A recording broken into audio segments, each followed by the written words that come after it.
Existem algumas modalidades de divórcio, alguns são mais demorados, outros mais céleres, alguns mais ou menos complicados judicialmente falando, processualmente falando, né?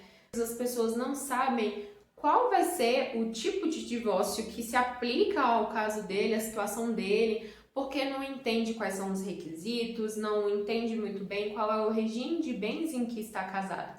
E hoje eu quero falar com você acerca do divórcio extrajudicial, que é a modalidade mais simples e mais rápida de divórcio.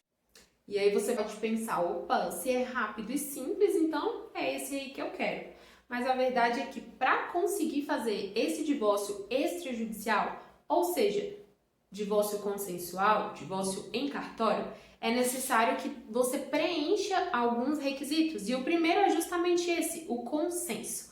Então, se o casal está em consenso em relação a esse divórcio, é possível fazer em cartório, desde que não tenham filhos menores de idade. Então, vocês não têm filho menor, concordam com o divórcio, podem ir até um cartório acompanhados de um advogado e assinar ali mesmo no ato e esse divórcio já vai ser averbado.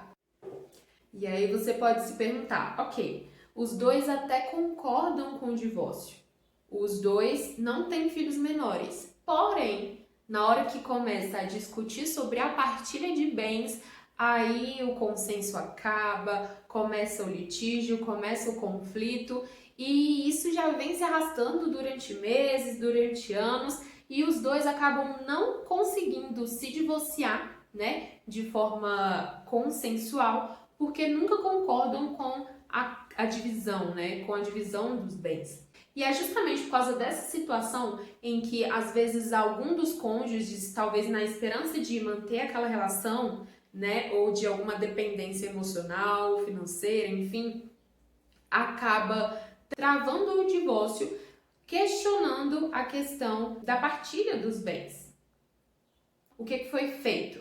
Foi permitida essa possibilidade de fazer o divórcio sem fazer partilha dos bens. Então o divórcio acontece e aí depois, quando houver um consenso, quando vocês conseguirem entrar em acordo em relação aos bens, ou talvez se não conseguir entrar em acordo, será feita uma sobrepartilha, né? Ou seja, uma partilha dos bens após o divórcio.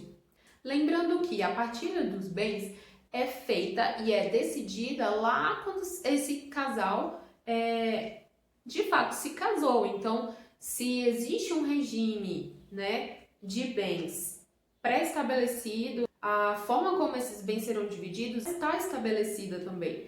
Então, às vezes, um dos dois fica receoso, fica com medo e aí prefere ajuizar um divórcio do que fazer administrativamente num cartório por conta, por medo de ter algum prejuízo, de perder algum direito no divórcio extrajudicial, mas não tem como isso acontecer, por quê?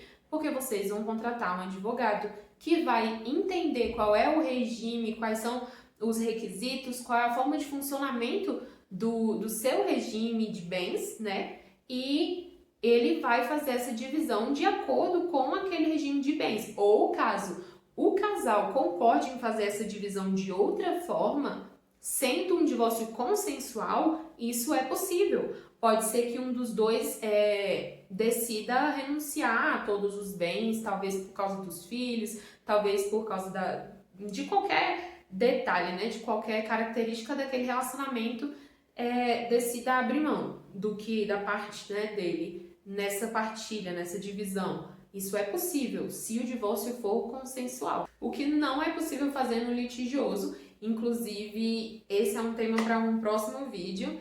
Eu espero ter ajudado você. Se inscreva aqui nesse canal e deixe o seu feedback. E aproveita para me seguir lá no meu Instagram, é samelamartins_adv. Lá você vai ter acesso a conteúdos como esse e muitos outros.